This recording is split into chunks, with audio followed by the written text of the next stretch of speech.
Welcome to Burlap Teachers. Enjoy the video. You'll begin by confirming the essentials. Make sure your Apple Watch has a good charge and your iPhone has Bluetooth and Wi-Fi enabled. Open the Watch app and tap Start Pairing, then hold the watch near the phone so they can see each other. Once the animation appears on the watch, use the iPhone camera to align it. This quickly links the devices. If the watch was already erased, decide whether to set up as new or restore from a backup before proceeding. After pairing, you'll choose how to configure the watch, restore from backup to get your past settings, or set up as new to start fresh. Sign in with your Apple ID so features like activation lock and Apple Pay can be set up. Make sure you enable location and Siri if you want them. Create a passcode on the watch to secure it. Once you start syncing apps and data, keep both devices close.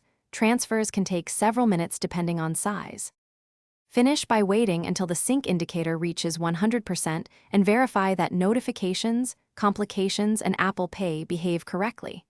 If something looks off, restart the watch and iPhone, toggle Bluetooth, then attempt pairing again. These simple steps often resolve connection glitches.